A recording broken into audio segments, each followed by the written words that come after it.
What is Charles's last name? You know what? And I don't even know. But you don't know? No, and I don't. And everything in his mind. But you're on the phone with him now, though? Yes. This check cleared.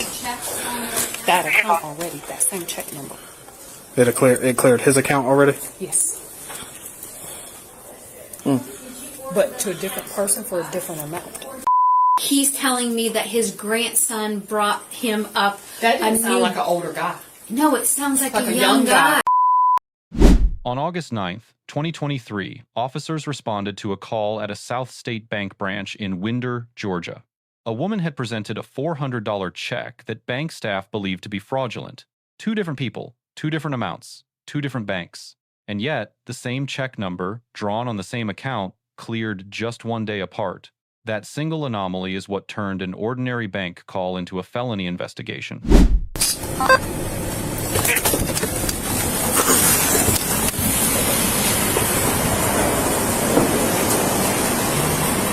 Hello. Hey, how are you? Hey. So, you're going to come with me for a second. Okay? Do you have any weapons on you? No, I don't. I'm going to explain everything to you here in a minute, alright? Oh, okay. Okay? Yeah. So they're saying that you're trying to pass a bad check, okay? No, I'm not trying to pass. No, I understand that. So we're going to get everything figured out, alright? Okay. So if you want to sit in the back seat of my car, do you have any weapons on you? I don't have nothing on me. Okay. Well, she got my license. Okay, I'm going to get everything back. I don't have I promise you, okay? Yeah. So they're telling me that the check looks fraud. What kind of check are you trying to cash or what? Okay, from Charles. Okay, Charles wrote me the check. Okay, I sit down if you want. That's fine. Yeah, I'm not a violent person. No, Charles wrote me the check, and I've been working. I've been doing. I've been cleaning up for like a whole month. Okay. Okay, and then doing decor and everything for the business. I didn't write the check. And you can check my handwriting and everything. I wouldn't do that. Who is Charles? Charles is the man that I've been working for. Okay, so it's like a private. Yeah. You've been cleaning for him? Yeah, I've been just cleaning. Okay. So he wrote you a check? A whole month. Okay. A whole month. Okay. And I gave him my real ID. Everything says my whole name on it. I don't have nothing fraud. Everything says. This is me. This is really me. Okay. This is really me. And I'm so. What is Charles's last name?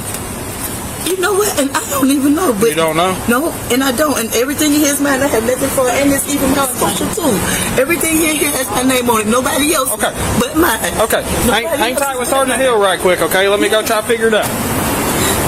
Hey. So what's going on? I've been working for a whole month and I came to cash a check. Okay. And he says it looks like it's fraud. But I don't do nothing fraud. Everything in here is mine and with my name on it. And I've been working a whole month. A whole month. Everything in here has my name on it. Who you been working for? Charles. What have you been doing for Charles? Cleaning, decor. I got kids. I got Why would he give me a check that's not good? Okay. Was his name on the check? I don't even know. I'm thinking that I just been working and then this is it. I didn't think I had to check anything. I just finally got freaking paid after a month. That's it. I wouldn't do nothing for it because this is who I am. How much was he supposed to pay you? He's supposed to pay me $4,400 over a month. Okay, and then that's how much the check was for? Yeah. It was? Yeah. But was his name on the check? No. Not even that I'm looking and thinking, no, it's not. I didn't even think I had, you work for somebody, you don't think you have to even check. Nothing, you just go to work and you get paid. I don't do nothing. What kind of cleaning were you doing? Like for a business for him? Or? Yeah, for a business for him that's just now been to get ready to open up. Where at? And that's in Decatur. In Decatur? Yeah, and that's in Decatur, Georgia. Okay. I had to come all the way out here. Why did you have to come out here? Because there's no South Steak in Decatur. Oh, okay. Yeah, there is none. This is the closest one? Yeah. I don't have one of these in Decatur where I stay at, right by the Camp County Jail. Okay. And how did you get here? I called an Uber. You got an Uber? It's more money. That's what I'm saying. I wouldn't come out here like that. I got you. Well, just let them talk to whoever they need to talk to from the bank, and we'll try to get it sorted out, okay? Yeah. You said his name was Charles? Yeah, his name Charles. Okay. Wow. Dude, I snuck up on her. What'd she do? Said she's passed a fake license and a fraud check.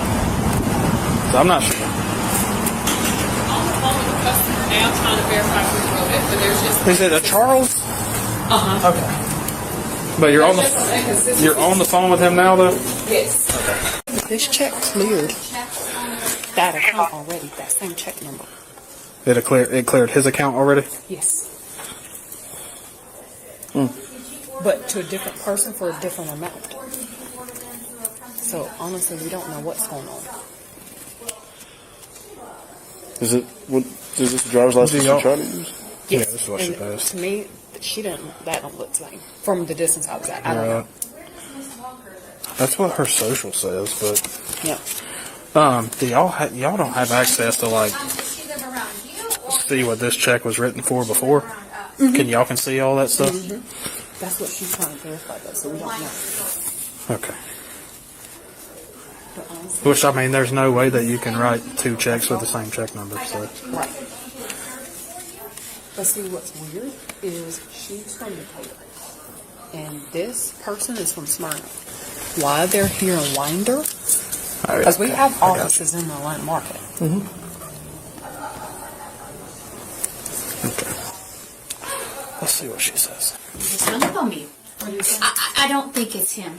You don't think it's the customer? I don't think it's the customer. Yeah. I don't think it's the customer. He's telling me that he issued both of the checks.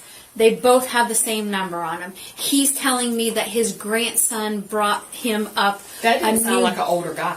No, it sounds like, Like a young guy. And this guy gets Social Security. That did And not this sound guy like an older gets guy. Social Security, and he sounds like, I'm not that young, but he sounds my age. Okay. Or younger. Or younger. And he's saying, oh yeah, but he knows all the information on the account. Which is not uncommon. Okay. Which is not uncommon if they get a hold of an older person's information.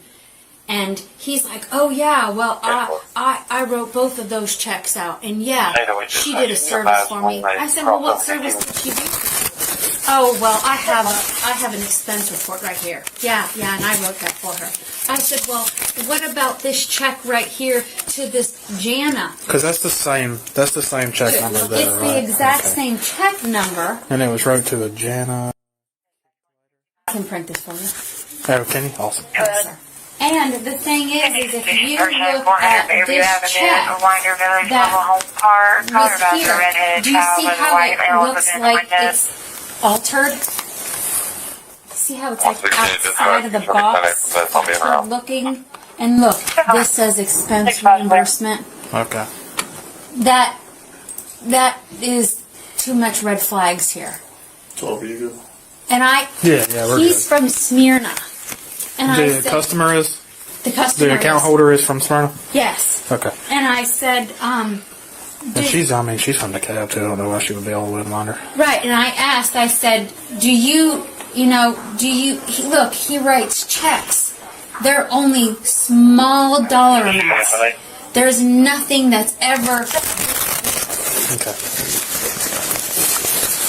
it's just, So what it sounds like to me is she's got a hold of they got a hold of his checks. his checks and wrote And the same. I have a feeling there's something that's going on. And especially when they have expense written on that. Sorry. Oh, you're fine. 10-4-29.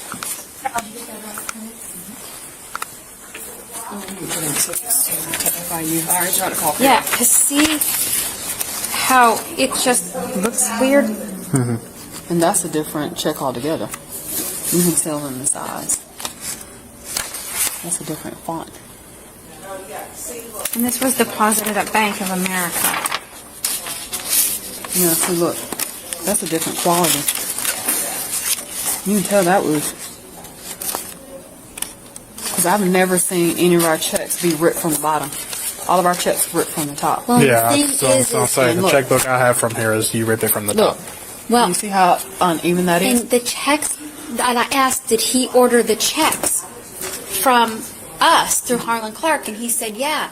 And I looked at the check order. That was back in 2022. And he said, well, my grandson just brought them to me. I didn't realize they ordered it with the same check number. What is the chance that you write the same check number? Because it would have kept in our system and would have automatically progressed to the next check number. Correct. Yeah. And then I said, well, can I put you on hold because I need to ask another question? Oh, well, I got places to go and I got things to do. I don't have time for your stuff. Okay. Yeah, this don't feel right. Okay. Yeah, I just... Well, We cool. need to put in a... So she is obviously passing a check that was written to somebody else. So she is saying that this is hers? Yeah, she is. She said that Charles wrote her a check for some cleaning that she did for him. But what I'm That's gathering, nice cleaning. yeah. So from what I'm gathering, it looks like she's And he told me it was an expense invoice then. because this check y'all said has already cleared out of his account, correct? It And cleared- it cleared And we when? need to come Just to the other cleared branch yesterday. and It cleared we need to yesterday? bolo. Okay. We need to, I'll tell Kelly, do you want us to do the bolo? Okay. Okay. Angela, can you do the bolo and copy in that accounting branch and Carol and Renee? And then we need to do an FIU. It's a fun time. We don't think fun time to commit a felony. And like I said, we are. And she already has warrants out of DeKalb County. Yeah, see? That's why, and see for us, I don't know what they're for, but I'm gonna guess she's probably fraud. Well, and that's what makes it stand out for us because when they're here, Yeah, it's awfully strange because we have branches in Atlanta now, right. and that person is from Smyrna and then bank with us, like nah. Well, especially when he gets cocky with me too about. And like I said, that sounds like my husband. Why are you calling? That sounds like a 45-year-old man. Yeah. Yeah. I feel like Not this a guy check. that's on Social Security. I feel like this check is smaller than the ones I got from here. And like I said, you can tell it's been cut, Yeah. like it's uneven. Right. So we need. Oh yeah, it is uneven. Yes. And it feels weird. Okay. Thank you. All right. Well, I'm gonna go outside and take care of this. So. All right. Thank you. Thank y'all. Do y'all need a case number? The analysis begins where every police contact begins, the Fourth Amendment. Under Terry v. Ohio, decided in 1968, officers may briefly detain a person on reasonable, articulable suspicion. Placement inside a locked patrol vehicle, however, changes the constitutional calculus almost immediately. Courts increasingly treat that step as a de facto arrest, requiring the higher standard of probable cause. Here, the officer had that higher standard almost from the moment he arrived on scene. Bank staff, present in person, had already reported a specific crime supported by specific physical evidence. Under Illinois v. Gates from 1983, the Supreme Court adopted a totality of circumstances test for informant reliability. An identified citizen informant, speaking face-to-face with an officer, sits at the strongest end of that reliability spectrum. That reliability is stronger still when the informant is a business employee acting within the scope of their professional duties. The distinction matters. An anonymous tip requires independent corroboration under Alabama v. White from 1990. A named witness with a badge, a name tag, and a job to protect requires almost none. The Fifth Amendment analysis is more contested. Under Miranda v. Arizona, warnings are required only for custodial interrogation. Berkemer v. McCarty from 1984 held that ordinary investigative detentions do not trigger Miranda. That doctrine works cleanly at the roadside. It works less cleanly inside a locked patrol vehicle. Stansberry v. California from 1994 measures custody by an objective standard. A reasonable person locked in a patrol car facing sustained questioning is likely to consider themselves in custody. The record here shows no Miranda advisement before substantive questioning about the check's origin. Any statements the subject made during that phase could face a suppression motion at trial. A defense attorney would frame it as a two-step interrogation problem, echoing Missouri v. Seibert from 2004. The Georgia forgery statute is where the substantive case is actually built or lost. Under Georgia Code Section 16-9-2, forgery in the fourth degree has three elements. First, the writing must be forged, altered, or fictitious. Second, the defendant must have knowingly possessed or uttered it. Third, the defendant must have acted with intent to defraud. When the instrument is a check under $1,500, the offense is a misdemeanor. Element 1 is nearly conclusive on this record. A duplicate check number, a wrong edge tear, mismatched dimensions, a different font, and a failed voice verification with the account holder. That is the kind of evidence prosecutors describe as physically inconsistent with innocent possession. Georgia courts have long held that possession of a recently forged instrument creates a permissible inference of knowledge. But elements 2 and 3, the mental state elements, are where the defense actually lives. The subject insists she performed a month of cleaning work and never inspected the instrument. The state does not need to prove she authored the forgery. It only needs to prove she knew. Knowledge under Georgia law is almost always established by circumstantial evidence. Failure to identify the alleged employer by last name is highly probative of that knowledge. So is the decision to travel across county lines specifically to cash a single check. So is the $76 Uber fare, roughly 19% of the check's face value. None of those facts, standing alone, proves guilt. Together, they build the inference a jury may draw. There is also a parallel charge available under Georgia Code Section 16-9-20, deposit account fraud. That statute does not require proof of forgery, only that funds were unavailable to cover the instrument. Prosecutors often charge both statutes in the alternative to reach the same conduct through different legal theories.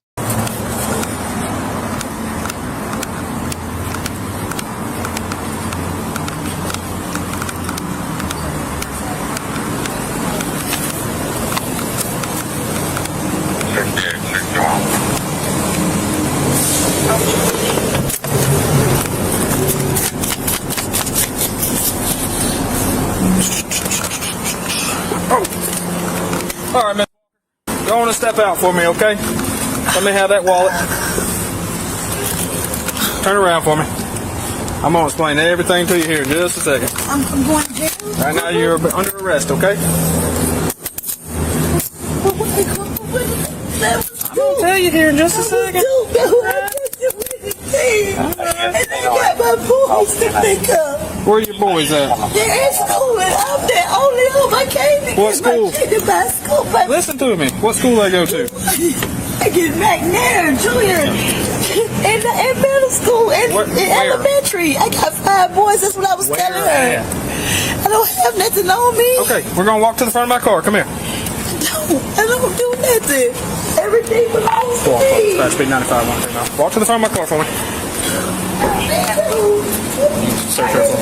Nothing. I didn't do nothing, Corporal. You don't have anything on? No, I don't. That's all that Walk they on this fast. We got any word from the cab yet? for an Uber to come out here. Do you want to just advise them? We have our own charges. She's going to be at the Barrow County jail. Space the car for me. Yes. Ready for you for it. That's all I need you to do, okay? Yes, ma'am.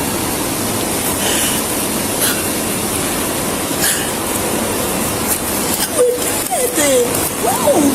So listen. I'm making sure you don't have pockets. I don't do anything. So listen.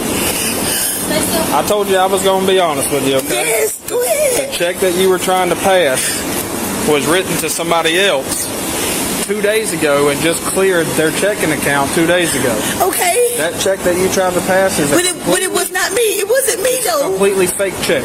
But it was not me. And Charles wrote me the check, and I told her, I swear to God, I did the work that I was supposed to do. I did, Corporal. You're going to have a court date. I did the work. Have to explain everything to the judge. I did do the work I was supposed to do. Okay. And where am I going to jail if I wasn't set up? If somebody did a checkbook and wrote me, Corporal, I didn't. I'm not in the court. Please, I swear to God. What do I do? Come on. So I go to jail now? Yes, ma'am. But for what? What is the charge? Forgery. Forgery? Yep. Oh, Corporal, I can't make a bond. I can't do anything. Corporal, please.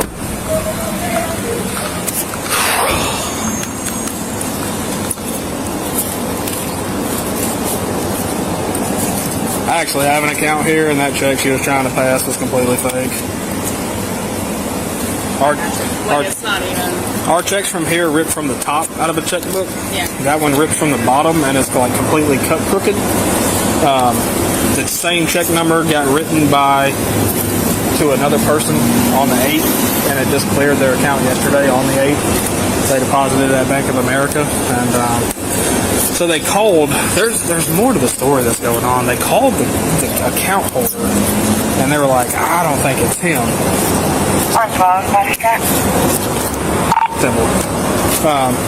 Because the account holder was like, I wrote that check to a Kathy person, and then I guess it was just a mistake. I had the same check number. Yeah. And they were like, sir, that's not how that works. And he was like, oh, I don't have time for your bull. Click. So they were like, I don't think it was him. Yeah. So either way, she passed the feature. Yeah. I'm not sure what she was wanted for, but I'm assuming fraud. But yeah, it's cut completely different, and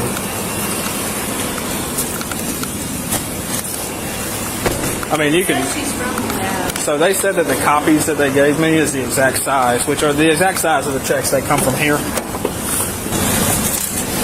So you can tell this is the real check, and this is the same, but it's cut. If you look at it, it's kind of like thinner on this side. So I've got a feeling she's about to get irate in the car. Yep, we'll see you.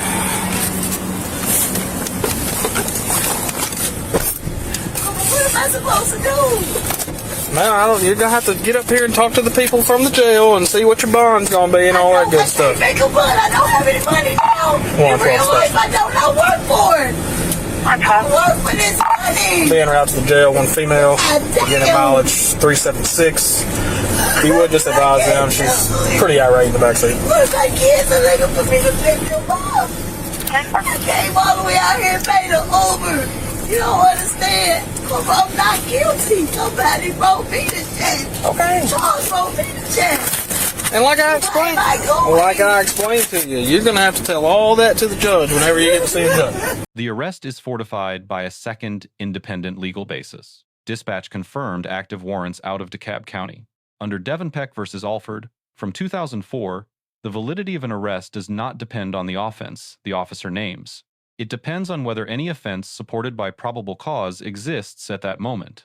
The DeKalb warrants would sustain custody here even if the forgery probable cause were later attacked at a suppression hearing. The Supreme Court reinforced this in Atwater versus City of Lago Vista from 2001.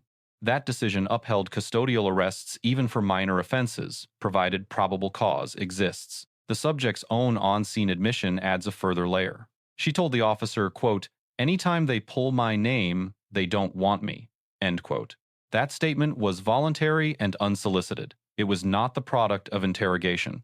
Under Rhode Island versus Innis from 1980, Miranda protects against interrogation, not spontaneous speech. The statement is therefore fully admissible, regardless of the earlier Miranda question. The primary officer earns a B+.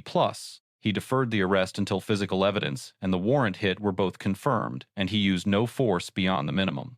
His only procedural weakness was placing the subject in the patrol vehicle before probable cause was fully developed. The supervising sergeant earns a B for competent but low visibility support and clean dispatch coordination. The bank staff earn an A- for multi-layered detection and clean preservation of physical evidence.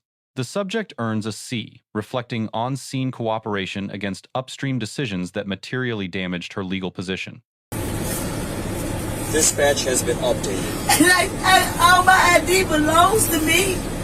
Everything belongs to me, Corporal. I don't have no fraud things going on. Please. Oh, God, please. Why? Why?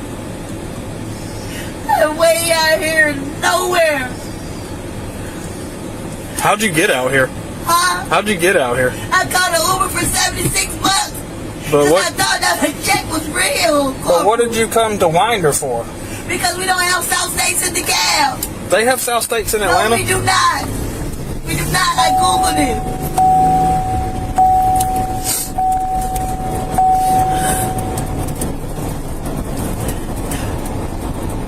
I don't believe nobody innocent should go nowhere. Why am I going? Why am I going? How many people do he do this to? Have to work in there, right?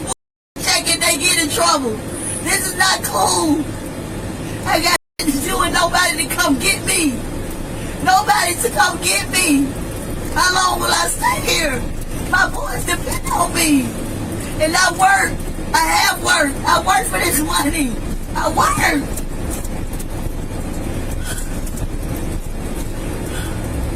Where am I going? Why? Where am I going?